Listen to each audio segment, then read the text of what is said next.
السلام علیکم ناظرین، میں ہوں آپ کا میزبان اخلاق احمد صالح، اپنے یوٹیوب چینل پر خوش آمدید کہتا ہوں۔ ناظرین، اچھی خبر نہیں ہے، مجھے پتہ ہے پوری قوم جو ہے وہ اس وقت سختے میں ہے۔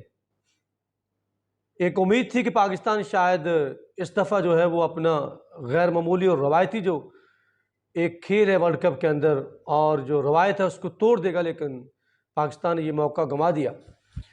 اس کے اوپر بات کریں گے۔ یہ بڑی چھوٹی سی کاسمیٹکس تھی، خوشیاں ہوتی ہیں قوم کے لیے، لوگوں کے لیے، جب آپ اتنے اضطراب کے ماحول میں رہتے، جہاں پہ پولیٹیکل سسٹم کا جو آپ نے حالات دیکھے، پھر مہنگائی، سارے پیٹرول، یہ تمام چیزیں جو ہیں وہ آسمان سے باتیں کرنے لگی ہیں۔ اس تمام ماحول کے اندر یہ چھوٹی چھوٹی خوشیاں ہوتی ہیں جو قوم کو ملتی ہیں، لیکن انفارچونیٹلی بڑا اچھا ٹریک ملا، بہت خوبصورت سیدھا سا ٹریک تھا، جس کے اوپر پاکستان کی بیٹنگ لائن نے اپنا روایتی کھیل نہیں چھوڑا۔ بڑے ایکسپرٹس نے اپنے اپنے انداز میں بات کی ہوگی، انہوں نے ان کی رائے ہوگی، لیکن میں نے اس کو شروع سے یہ کہہ دیا تھا۔ میں جب میچ دیکھ رہا تھا اس وقت میرے ساتھ بیٹھے ہوئے دوست تھے، اپنے پروگرام کے اندر بھی یہ بات کہی کہ پہلے 4 بال کے بعد آپ نے دیکھا روہت شرما نے پچ جو تھا وہ بمراہ کو اس سے پوچھا، اس نے کہ کیا بال ہل نہیں رہا، آؤٹ سوئنگ ان سوئنگ کوئی؟ اس نے کہا نہیں، تو اس کو پتہ چل گیا، اس نے اس کے مطابق پلان کیا۔ اور پھر پاکستانی بیٹنگ کو دیکھیں کہ پتہ نہیں کیا مائنڈ سیٹ بنا کے آتے ہیں، پتہ نہیں چلتا کہ کرکٹ کیا ہوتی ہے، خاص کر بیٹسمین۔ ایک دوسری بات، اس سے پہلے میں نے پہلے کہا تھا کہ ایک اعصاب شکن مقابلہ ہوگا، جو اعصاب کا مضبوط ہوگا وہ یہ میچ جیتے گا۔ آپ کراس دا لائن کھیلیں، جہاں پہ بمراہ کو بھی مشکل پیش آ رہی تھی، وہ بال پہ اس کو بھی کوئی بال نہیں اس کے ہل رہا تھا، وہ اپنی لینتھ سے تھوڑا سا بچ پا رہا تھا، سراج سے آپ کو رنز مل رہے تھے آغاز میں۔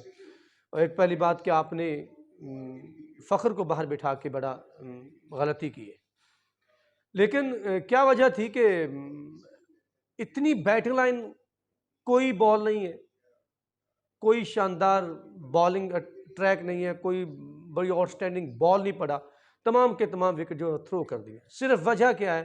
ایک ہی وجہ کہ پریشر سے باہر نہیں نکل پایا آپ، اور کیا وہ شل میں چلے گئے تھا آپ آغاز میں ہی۔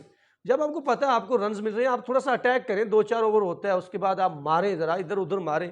بالرز کو ہڑبڑا کے سراج نے آپ کو کیا کیا ہے کہ وہ تھوڑا سا اس نے اینگل یوز کیا، اور آپ کے بڑے بیٹسمینوں کو سمجھ نہیں آتی، وہاں پہ لاکھوں روپے لینے والے کو آج تک سمجھ نہیں آئی کہ، اور آپ کو پتا ہے کہ پانڈیا اکثر جو ہے وہ یوز کرتا ہے، اور سراج نے جب دیکھا کہ ان کو مار پڑ رہی ہے، بال ہل نہیں رہا، لینتھ سے بھی کام نہیں چل رہا، تو اس نے تھوڑا سا کراس دا لائن بال کیا، تھوڑا سا اینگل یوز کیا، اور اس پہ انہوں نے پھنسا لیا عبداللہ شفیق کو۔ اور اس کی پھنسنے کی وجہ یہی تھی کہ اس کو یہ موقع کب ملا؟ آپ ایسے کو ایک شاٹ بڑا شاندار مارا تھا، جب مجھے لگا عبداللہ شفیق آج پھر وہ سمجھ گئے، شاید وہ خود سے اتنی اس کے اندر صلاحیت موجود ہے، انہوں نے تھوڑا سا باہر نکل کے اس کو اسٹیٹ اوپر سے اٹھا کے مارا۔ میں نے کہا اس طرح کی کرکٹ کھیلیں گے تو شاندار جیت جائیں گے، لیکن نہیں ایسا کر پائے۔ آپ کی پوری بیٹنگ لائن ایک دفعہ میچ بنا دیا تھا، لوگ کہتے ہیں مجھے، جب میں دوستوں کے ساتھ بیٹھ کے میچ کو دیکھ رہا تھا تو کہا جی یہ دیکھیں بابر، میں نے کہا بابر چلا گیا تو آپ کا سارا پیچھے ٹیم لگ جانی ہے، نیچے لگ جانی ہے، وہی ہو گیا۔ وہ میں لفظ نہیں بولنا چاہتا کہ وہ کدھر گئی وہ ساری آپ کی چھوٹی موٹی یہ۔ اور پھر دیکھیں بڑے بڑے سٹارز نے بھی کہا، میں جو بات کر رہا ہوں یہ شعیب اختر نے بھی کہا ہے، پوری آپ کو اپرچونٹیز ملی ہے۔ بیٹنگ لائن نے پھر آپ کا، جسے کہتے ہیں کہ وہ مایوس کیا پوری قوم کو۔ ایک چھوٹی سی خوشی تھی اس ماحول کے اندر ملنے والی، دنیا کا بھی جو جنگ لگی ہوئی ہے اس کے اوپر بھی چلو تھوڑا سا تھا کہ چلو کیتھارسس ہو جائے گا، ایک اچھا کھیل تو پیش کرتے ہیں آپ، جیت ہار جو ہے وہ ایک اور جگہ پہ ہوتی ہے، آپ نہ ریکارڈ توڑیں لیکن کم از کم پازیٹیو کرکٹ کھیل کے تو جائیں، نہیں کھیلے۔ تھوڑی سی نظر ڈالیں تو میں آپ کو بتاتا ہوں کہ بیٹنگ لائن کے اوپر 150 لگی پورے میچ کے اندر، 49 رنز جو رضوان نے بنائے، تو اس طرح کوئی بیٹسمین نہیں ہے۔ پہلے آپ کی سلیکشن جو ہے اس کے اوپر اعتراضات ہیں، مجھے تو آج تک نہیں میں سمجھتا محمد نواز کی جگہ کیسے بنتی ہے۔ حسن علی جو آل راؤنڈر ہے، جتنا آپ کا محمد وسیم جونیئر ہے اتنا تو حسن علی بھی آل راؤنڈر ہے، اس کو پہلے آپ سلیکٹ کر لیتے۔ محمد وسیم کو آل راؤنڈر کے آپ نہ لے کے آئیں اس کیٹیگری میں، وہ نہیں ہے کہ اس کو بھی ساری ٹیم کے اوپر وہ دوبارہ سے پہلے بڑی دفعہ بات ہو چکی ہے، لیکن کیا تھا کہ آپ کی بالنگ جو ہے اس نے کوئی لائن لینتھ کا مظاہرہ بھی نہیں کیا. کہہ رہے جی نئے بال کے ساتھ نہیں ہیں آپ, وکٹ نہ لیں, بیٹسمین کو پریشان تو کریں نا, وہ دقت تو ہو اس کو رنز لینے میں. وہ آپ کے رنز یوں نکال رہے ہیں جیسے کلب کی ٹیم کے بالرز کے خلاف مارا جاتا ہے, جس طرح کل ہارس راف بھی پیٹے ہیں, سارے بالرز پیٹے ہیں. تو نواز کو تو ویسے وہاں پہ کھلانا مجھے لگتا ہے کہ as a spinner department very poor. میں شروع دن سے یہ بات کہتا ہوں. اوور آل کہتے جی بڑا ٹاکرا, اور لوگوں نے اب بات کرنا شروع کر دی ہے میچ فکس کے حوالے, میچ فکسنگ ہو رہی ہے. جی میچ فکسنگ کیا ہو رہی ہے؟ کچھ بھی نہیں ہے, کچھ نہیں فکس ہوتا آپ کا.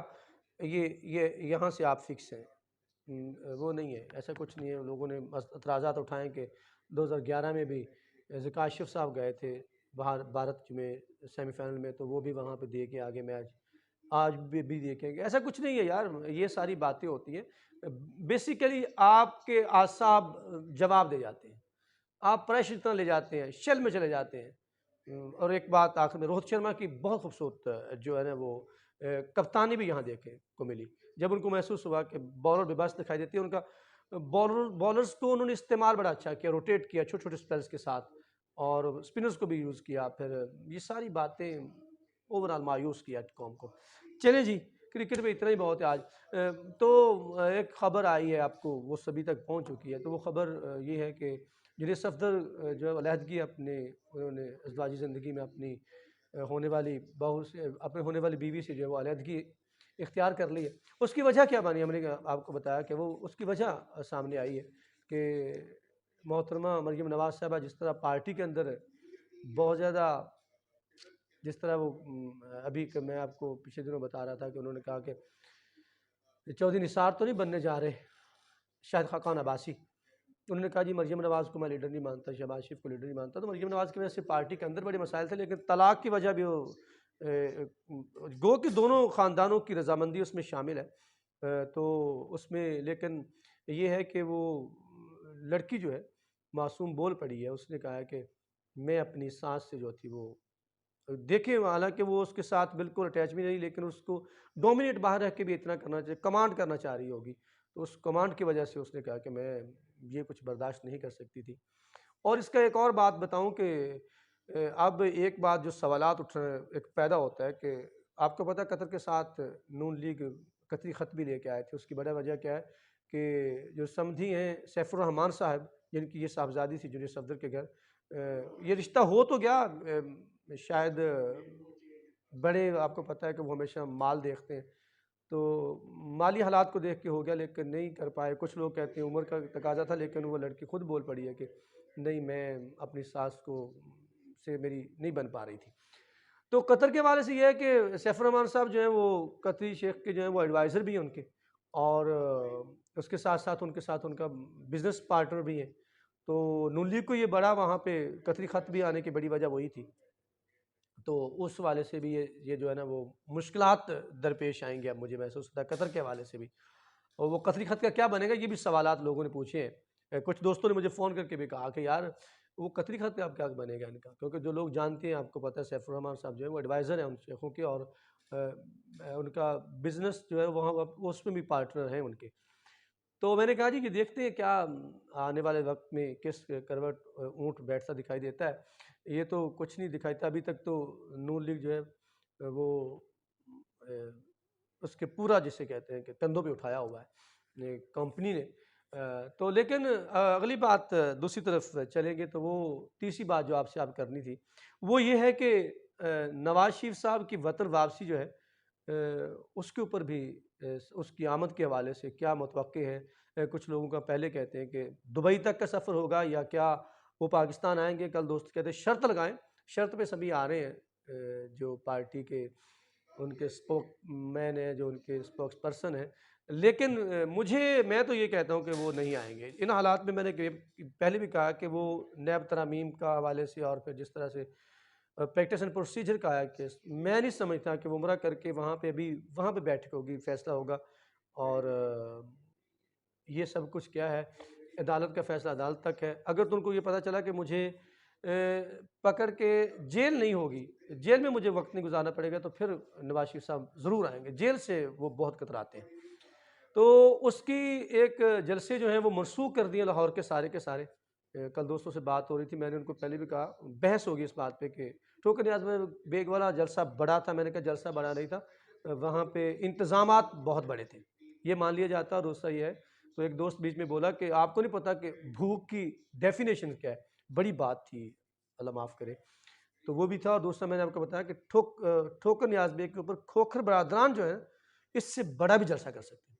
شاہدرہ کے اندر آپ کا جب پول کھلا ہے تو آپ نے اگلے دن اس سارے جلسے لاہور کے منسوخ کر دیے، ریلی بھی منسوخ کر دی ہے۔ اب دائیں بائیں ہوں گے، ثناء اللہ ہے راول پنڈی میں، ادھر ہوگا، ادھر پہنچیں گے اپنا خواجہ سعد رفیق صاحب، ادھر گجرانوالہ، جہاں جہاں آپ کو محسوس ہوتا ہے کہ یہاں پہ کچھ لوگ تو نکلیں گے، تمام کی تمام انتظامیہ کے باوجود ہی۔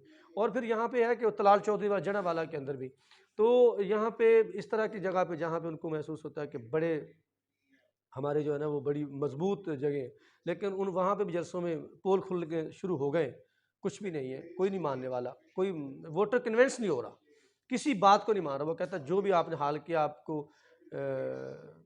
میں سے کہتا ہوں کہ وہ اپنے گلے ڈالی ہوئی ہے پی ڈی ایم نے 16 ماہ کی حکومت اور نون لیگ کو، وہ سارا کا سارا اس کا برڈن جو ہے وہ اس کے اوپر آ رہا ہے۔ تو کچھ جگہ پہ تو اتنے ناراض دکھائی دیے، اور جلسوں کے اندر آپ نے دیکھا ہے وہاں پہ لوگ جہاں صحافی ان سے بات کرتے ہیں پیچھے سے، تو وہ میکسیمم جو ہیں وہ وہاں پہ نظر آتے ہیں پی ٹی آئی کے لوگ، وہ بڑے عجیب سے کیفیت ہوئی ہے کہ وہ کہتے ہیں کہ ہم دیکھنے آئے یہاں پہ کہ کیا وہ کیا آبزرو کر رہے ہیں، کیونکہ ان کو تو موقع نہیں دیا جاتا پی ٹی آئی کو تو کہیں جلسہ کرنے کا بھی، اور نہ ہی ان کو کوئی اجازت ہے۔ تو وہ بیچارے شاید اسی جلسوں کے اندر اپنی کیتھارسس کرنے کے لیے آتے ہیں، اور پھر ان کو جب موقع ملتا ہے تو وہ اپنی بھڑاس بھی نکالتے ہیں پوری طرح سے، اور وہ ساری چیزیں آپ نے دیکھی ہیں۔ تو کچھ جگہوں پہ جو ہے وہ آپ نے چیر پھاڑ کر دی ہے، جتنے بینرز لگے ہوئے تھے، اور میں نے کل بھی کہا کہ شہباز شریف جو ہے وہ اب کمانڈ کر رہے دکھائی دے رہے جلسوں کے اندر، مریم نواز صاحبہ ڈر گئی ہیں، شاید وہ اب جلسے نہیں کر رہی۔ تو 21 کے اکتوبر کو ڈائریکٹ انہوں نے مینار پاکستان آنا ہے، تو وہاں پہ دیکھتے ہیں کیا ہوتا ہے۔ وہ کہہ رہے ہیں کہ جی بڑی گیدرنگ ہوگی، پورے ملک سے وہ گیدرنگ ہونی ہے، کوشش تو کر رہے جلسوں میں، لیکن جلسوں کے اندر وہ کامیابی نہیں، موٹیویٹ نہیں کر پائے، کنونس نہیں کر پائے اپنے تمام کو۔ تو یہ تمام چیزیں چیر پھاڑ کرنے کا مقصد ایسا نہیں ہونا چاہیے، لیکن وہ لوگوں کا جو ہے نا وہ رد عمل ہے، جب آپ کسی کو نہیں دیں گے، موقع نہیں دیں گے، اور باقی سبھی کو آپ کھلا میدان دے دیں اور ایک پارٹی کو دیں گے، تو وہ ووٹر ڈرا ہوگا، جہاں اس کو موقع ملے گا تو وہ اپنی رد عمل جو ہے وہ اس کا اظہار کسی نہ کسی صورت میں کرنا اس نے ہے ہی، وہ سامنے آنا ہی ہے۔ اگلی ولاگ میں ملتے ہیں ایک نئے ٹاپک کے ساتھ، اور 2-3 باتیں بڑی اہم جو ڈیولپمنٹس ہیں اس کے اوپر آپ کے ساتھ بات کریں گے۔ اجازت دیجیے، اللہ نگہبان۔